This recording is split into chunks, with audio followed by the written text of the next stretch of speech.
Hello,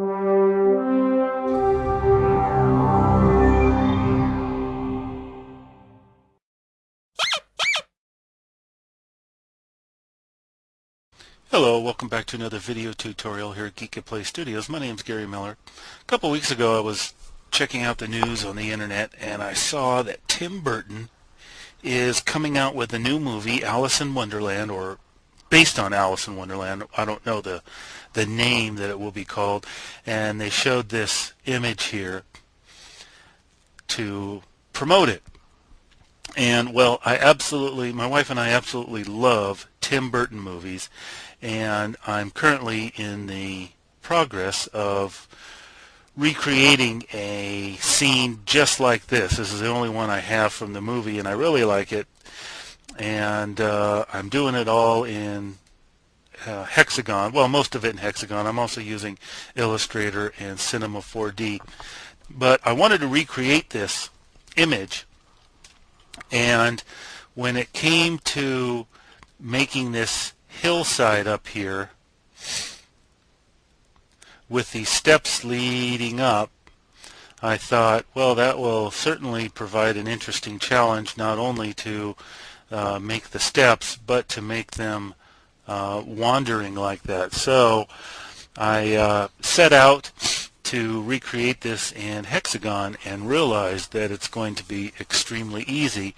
So the tutorial that I want to do today is creating this hillside here with these steps that not only follow the vertical profile of the terrain but also wind back and forth. So let me close that out and come into Hexagon. Alright, first thing I want to do is create a grid up here in the 3D primitives. And I'm just going to click once to create one grid. I'm going to come over here and type in a value of 200 in the U and 200 in the V, validate that. And to make my life easier, I'm going to change the size in the X and the Y here so that they are both 500.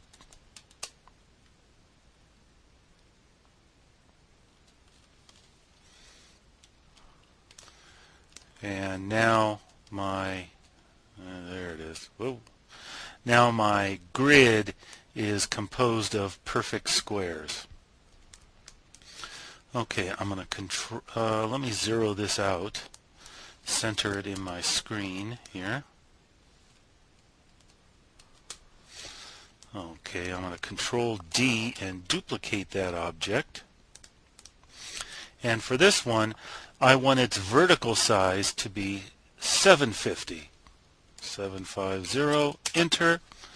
And now you can see that the second one, the duplicate, is 1/2 times larger. Well, I'm going to hide that one. Whoops. I'm going to hide the larger one for now. I'm going to take this one, rotate it so that it is horizontal, and this one is going to be my terrain. Now if I were to try to do this in view, it would be very difficult because I would not be able to know exactly the profile of the terrain and therefore make stairs that would follow the profile. Okay, I'm going to select the back edge. Select the back edges and loop it. I'm going to come over here and enable soft selection. And it looks like my soft selection has disappeared. Let me try that again. Soft selection, there it is. And I'm going to run the number up really high.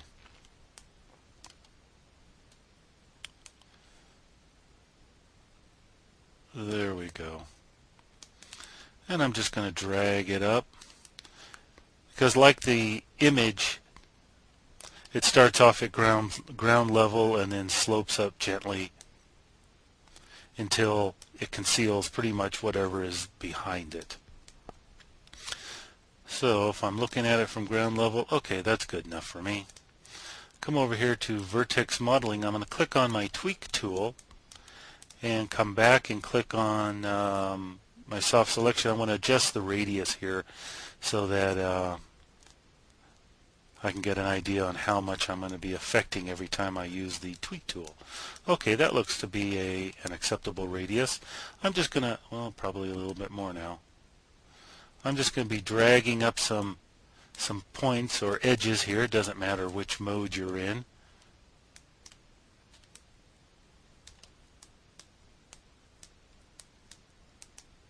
Just to create a little irregularity in the hillside here. And now I'm going to drop it down.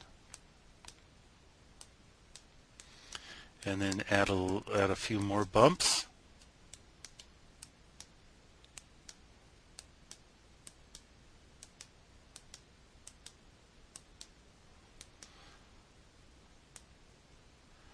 Drop the radius down a little bit more so I can add a little bit more contour to this. By changing the size of the radius on this, I am adding a little bit more irregularity to this, so it doesn't, so all the bumps are not the same size.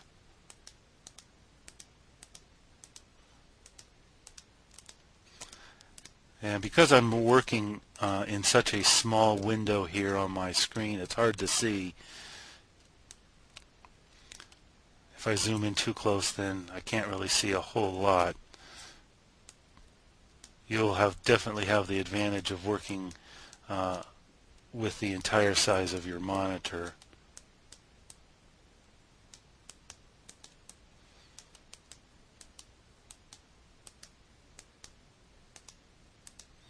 I guess this is okay.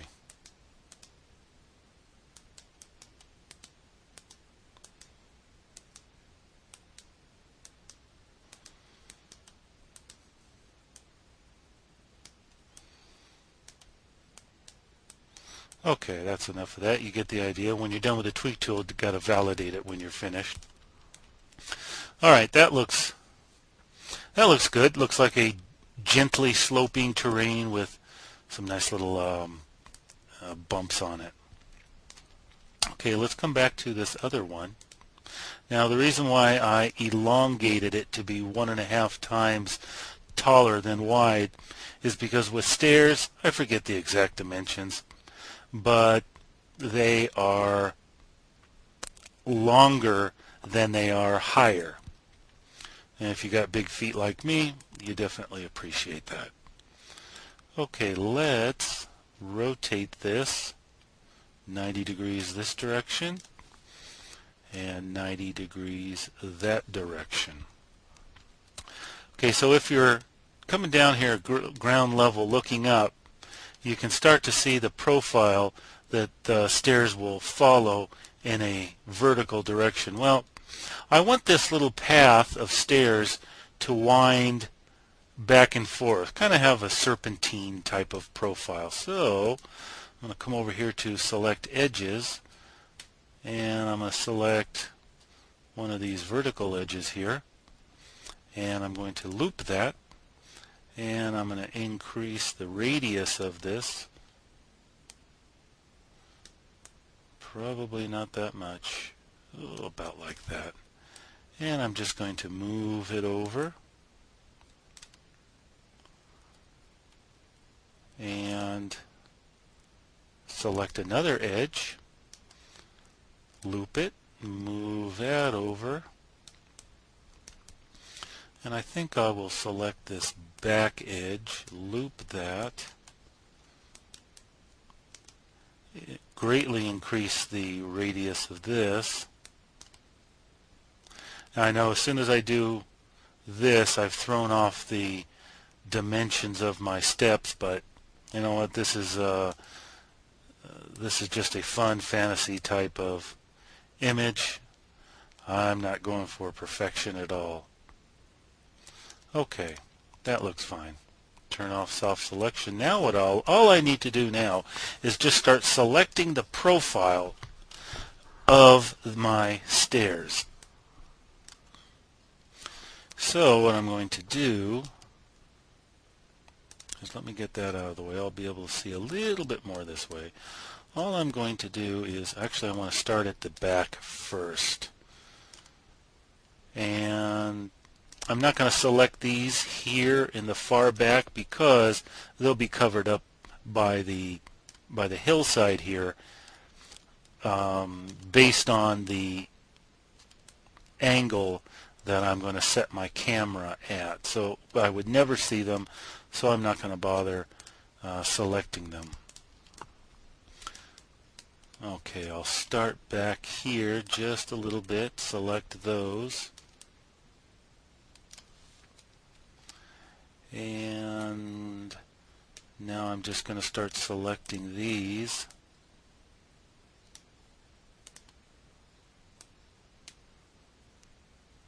You make sure you definitely want to try to get, you'll see here, the ones directly underneath,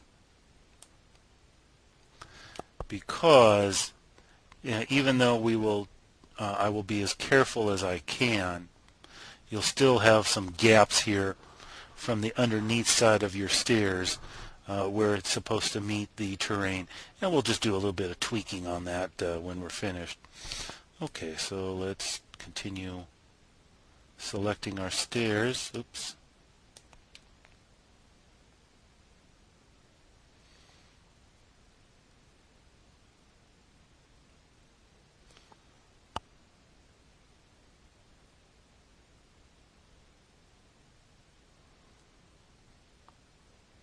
And I'm just holding down the Shift key while I'm doing this.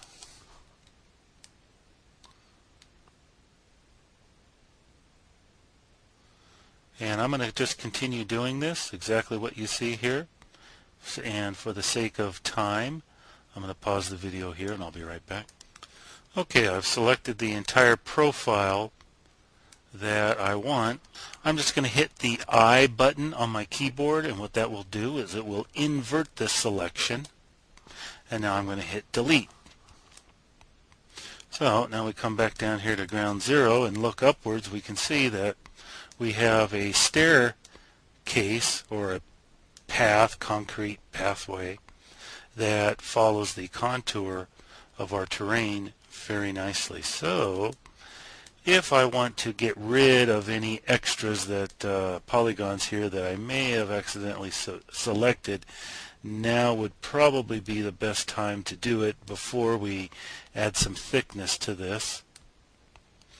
But I think I'm going to keep it just as it is and go from here. I'm going to come over here to Surface Modeling, and I'm going to click on the Thickness tool. Now I will need to have this panel open. So let me click on the Thickness tool. Now the profile of the terrain will do one of two things.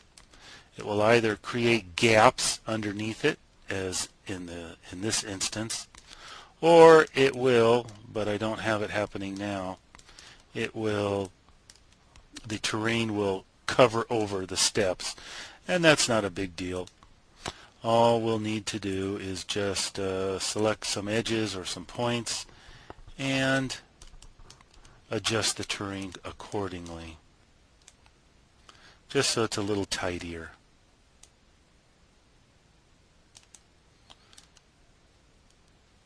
And let me bring this down. And I can probably bring it up here. There we are. Bring it down here so it's not growing over my steps. Let's bring that up. And bring that down.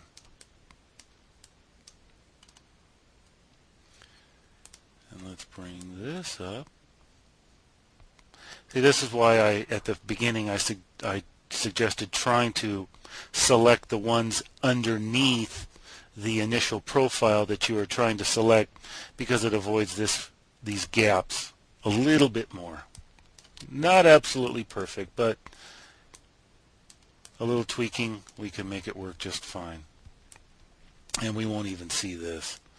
Okay, so let's come down here. Let me click off. Let's come down here to ground zero and look at what we have got so far. We've got a path of stairs that not only follow the vertical profile of our hill here, but have a nice gentle serpentine contour to them. So this is the method that I'm going to use and am using in creating that Alice in Wonderland image. And I think there would also be just a whole host of other uses that you could apply this technique to.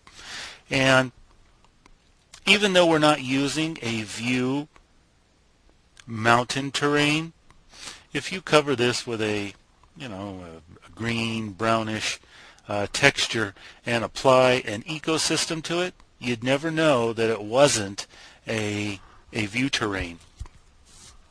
So that's it for this tutorial. Thanks for watching here at GeekatPlay Studios. My name's Gary Miller. Have a good day.